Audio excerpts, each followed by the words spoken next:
marriage is under attack in some ways.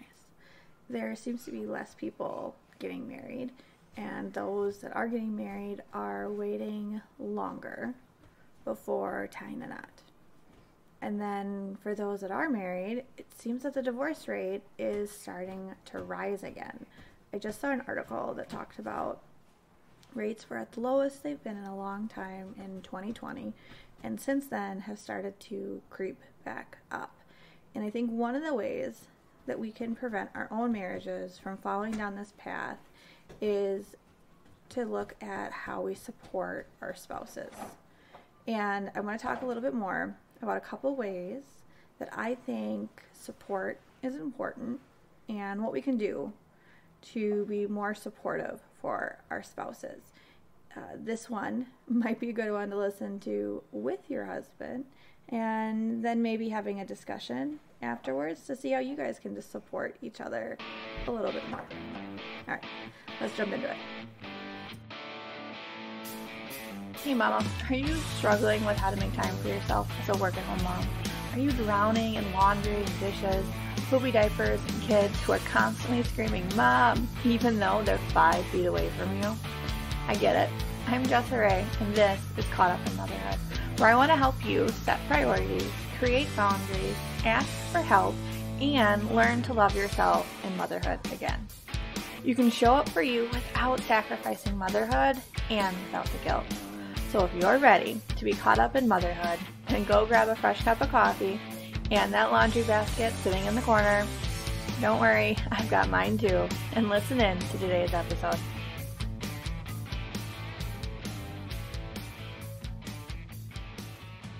All right, mamas, and maybe dads listening in this week. I want to talk about how we can better support each other. How marriage should be private in a lot of ways that shouldn't be on display, in essence, for everyone else to pass judgment over or make decisions about your life with each other over. And I have 3 different areas that I want to talk about in regards to this. And the first one is in relation to disagreements. These are going to happen. You're going to have disagreements. You're going to argue. You're going to not agree on things, whether it's something as simple as what's for dinner or something bigger like the kids going to school when they get a cell phone, or the next career move, moving out of state, whatever those things might be. These disagreements, these discussions are between you and your spouse. They shouldn't be between you, your spouse, and your parents, your in-laws, your best friend, the internet, the random guy at the grocery store. This is your life, his life. This is your family. And the only people that can make the decision on what's going to happen in your family are going to be those that are in it. And realistically, assuming your kids are still kids, it's you and your spouse. And it's one thing to say that you need outside point of view. Like you're having a disagreement and you can't come to terms with something and you need like a mediator. That's one thing, okay? There are therapists out there. There are support options that you can use that don't necessarily have stake in what happens in your relationship.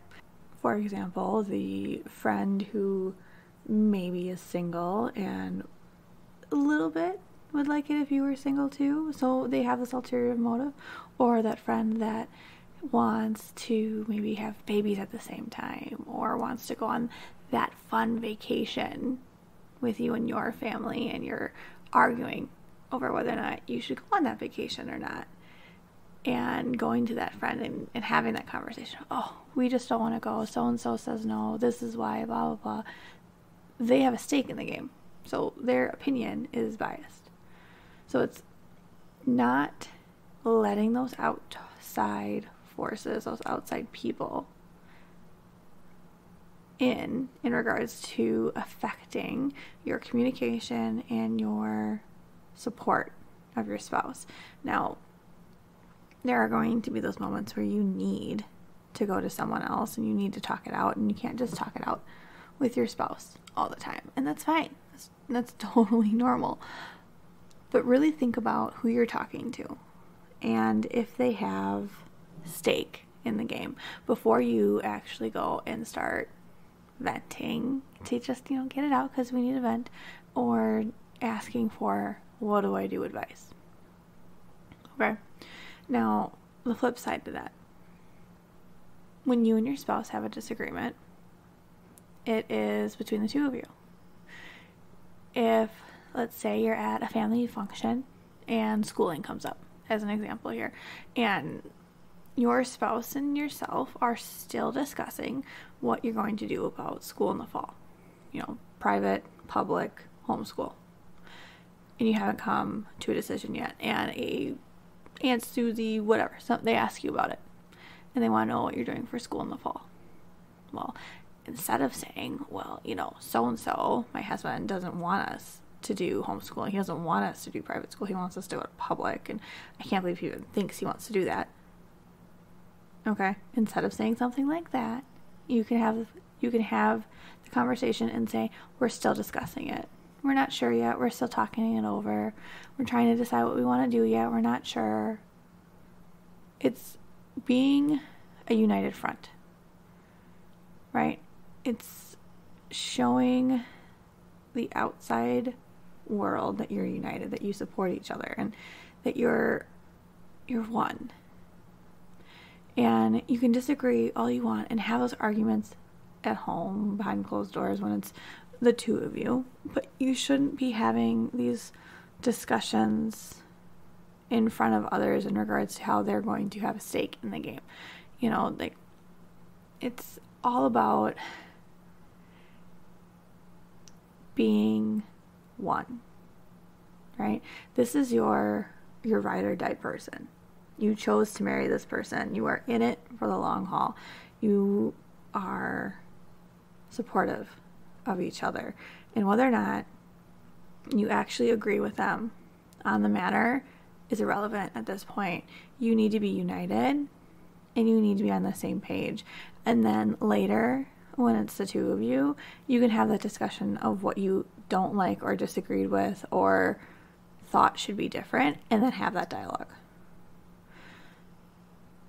But for yourself, for your spouse, if your significant other isn't supporting you, if they don't have your back, then who does? If they don't stand with you, right, wrong, or the other, then what's the point? You need to offer that support and in return, hopefully, receive that same level of support, whether you agree on something or whether you disagree.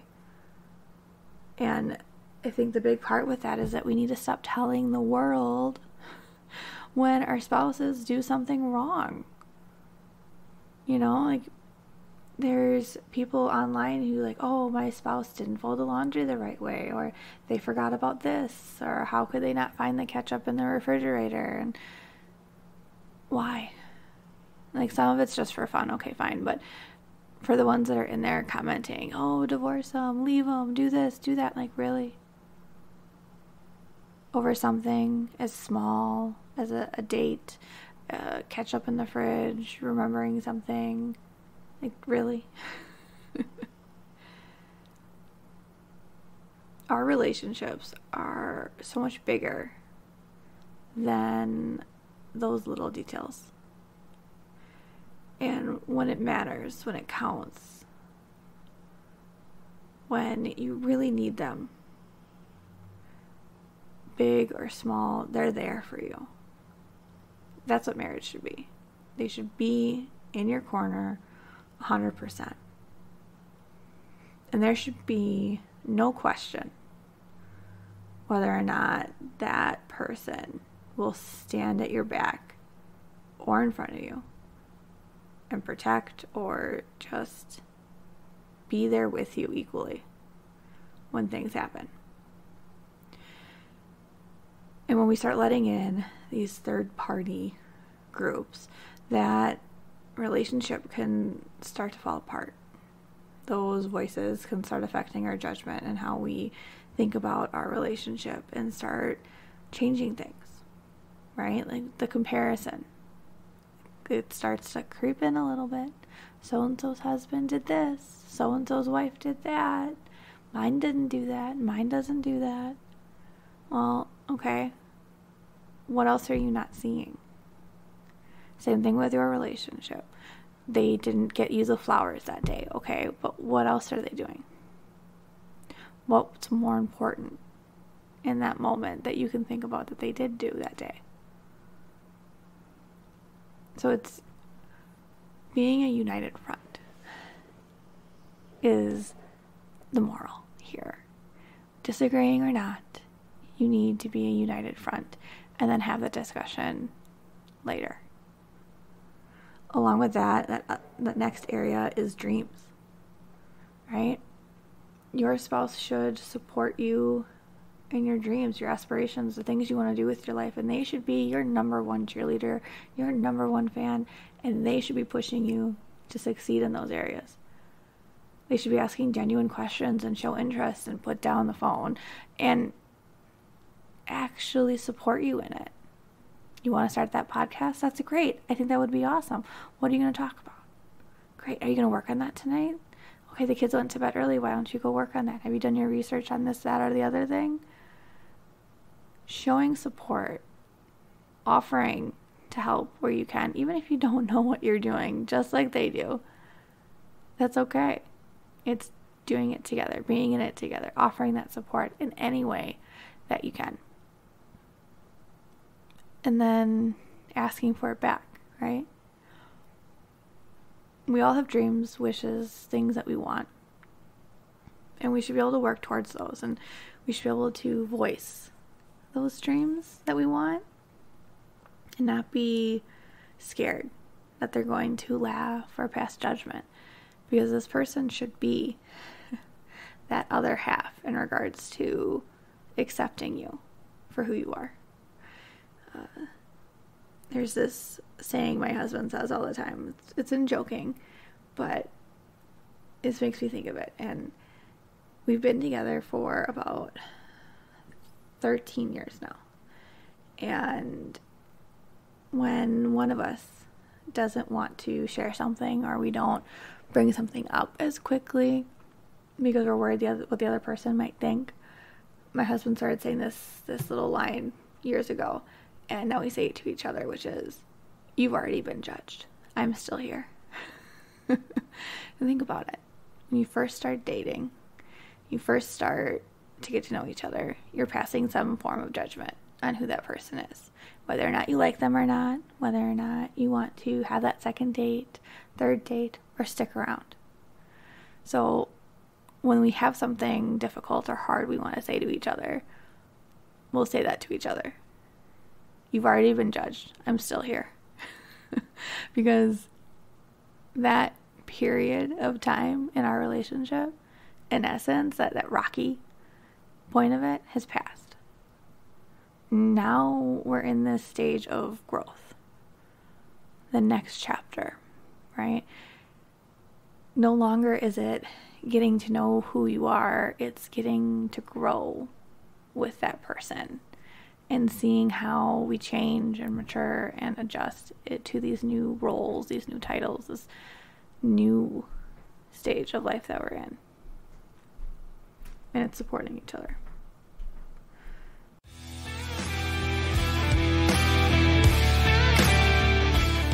Are you lost in motherhood and feeling overwhelmed with managing it all? The house, the kids, the running around, and everything in between. You're just so tired that the thought of taking time for yourself is simply exhausting.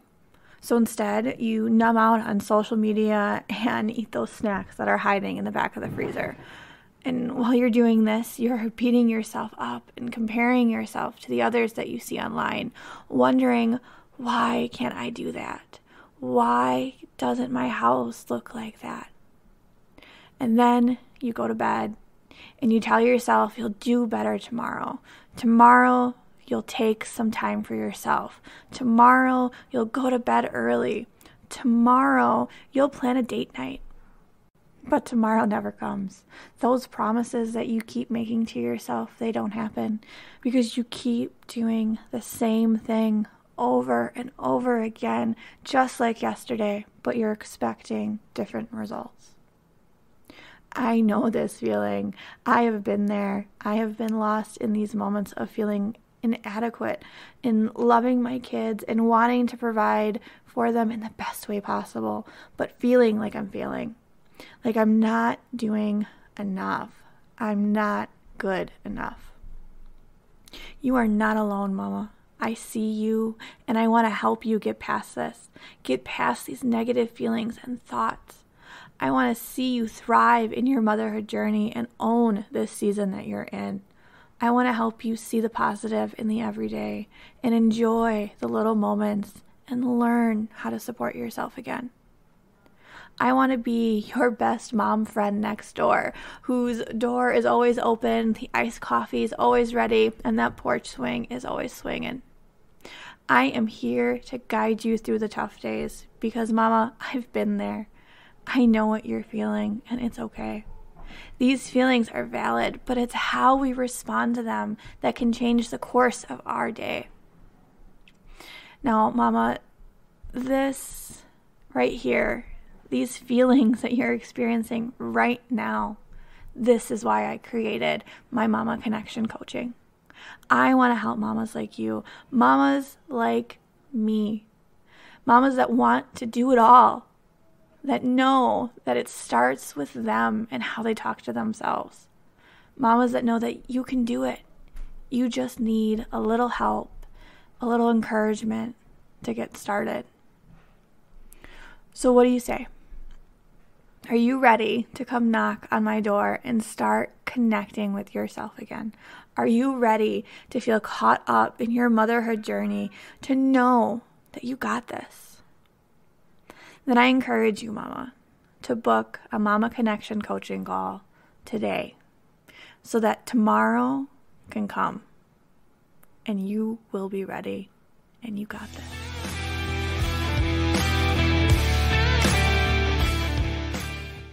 And the third area is just general support. Being there for the other person, like I said before, that general support, that ride or die, that go-to person, that when something happens, you need help, they are there. No matter what. Drop of a hat, answer the phone, there for you. And that's what your spouse should be for you. They should be that person that always answers the phone, that always gets back to you, that is always supportive, that is always just there. Reliable, dependable, present, listening, hearing you, pushing you. And then you should be doing the same, right? Our relationships are a give and take. And you've heard me say it before, marriage is not 50-50. There are seasons in life where it's going to be more about him, and seasons where it's going to be more about you, and seasons where it's going to be more about the kids, and neither one of you is going to get what you want for a little while. And it's being okay with those seasons, knowing that it's a season, knowing that it will pass, and things will change again. And sure, maybe you won't get back to what you had before you had kids, to those first couple years when you were just dating and it was just the two of you. But that's okay. Life changes. It grows. The world changes. It grows. We can't get stuck in the past. We need to grow and change and adjust with it. And to have someone there to do it with you makes it that much more easier to accept the changes, to accept these new seasons, to be brave, and to conquer these new adventures that are out there. when we went through some things in my family a while back, it was hard, right? Like, life happens, things happen, and relationships change. And knowing that my husband was always there, no matter what, was big. It was important. Because I'm going to tell you that when we first started dating years and years ago, I was of this mindset that marriage was temporary. I thought at the time that it was just going to end in divorce. You get married to have your kids, and you just get divorced. Like, there's no rhyme or reason to it. There's no point to it. It's a piece of paper. You could have a big party. And then I met my husband, and it changed. Meeting that person that makes you a better person, that you want to be a better person for, that pushes you and encourages you and supports you and keeps showing up when you think that no one else will, who sees you when you try to hide who you are and still shows up. It's those moments that help push your relationship forward, that over time, for me, told me that he's not going anywhere. Even when I would have those moments of doubt or fear that he would leave or that things would end. Because to me, relationships always end. They don't last. And I can gratefully and happily say that that's not always the case. That things can change, things can grow. And I've learned a lot over the years in regards to marriage and communication and being supportive of your spouse and giving to your relationship. And I just want to remind you that you need to be that support person. Your spouse needs to know that you are there, no matter what. That if something happens, like, it's you against the world, right? But it's not anymore. It's you and your spouse. It's the two of you. And when the two of you are together, you can do anything. Because you complement each other. You complete each other in a multitude of ways that only the two of you really know. And taking that relationship and always looking for ways to continually grow and nurture that relationship is what's going to make your marriage last and what's going to keep it strong and keep you going. Because there will be fights. There will be arguments. There will be heated discussions, whatever you want to call it. But at the end of the day, you're still married. You're still together. You're still going to work through it. Right? I know for my husband and I, when we first got married, before we got married, dating, we were dating, one of the rules that we set in our relationship was not to go to bed angry. We don't want to go into the next day angry. So we would always either, one of two things, have that discussion and settle it that day, whatever it is that we disagreed on, had that action plan. I'm an action step person. I need steps and action plans in place. My husband needs resolution. So having that resolution, those action steps in place before we go to bed, or having enough of the conversation that we can agree to disagree and continue that conversation later. Because that argument shouldn't define the entirety of the relationship to the point that you can't talk to each other anymore. You should hopefully still be able to communicate, however that looks, for the two of you.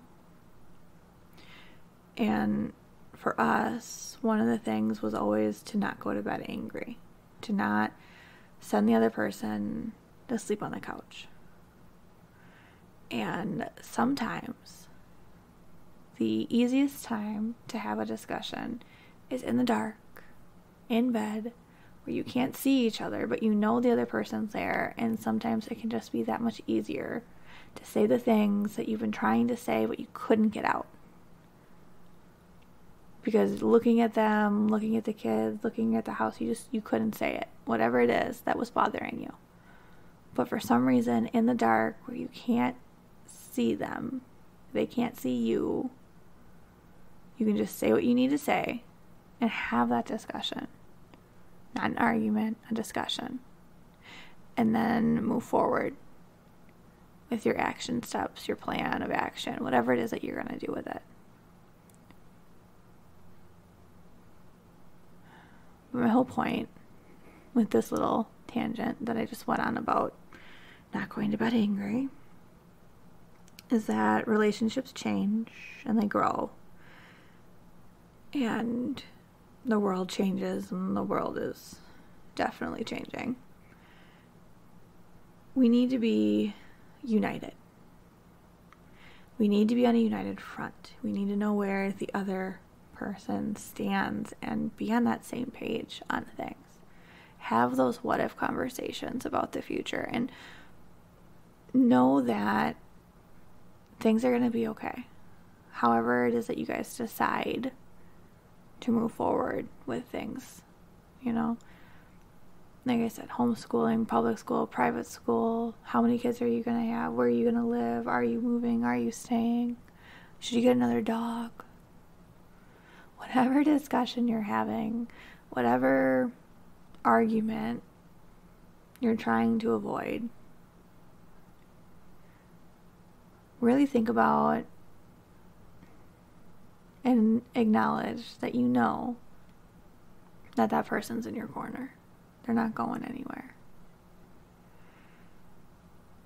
And if you question it and you're not sure if they're in your corner, you're not sure that they're going to stick around, then maybe it's time to have a discussion and talk about goals and aspiration and support. Maybe this lack of connection is just that, a lack of connection, and you need to nurture the relationship a little bit more. I know when we have our kids, our life revolves around them and their needs because they are so dependent on us.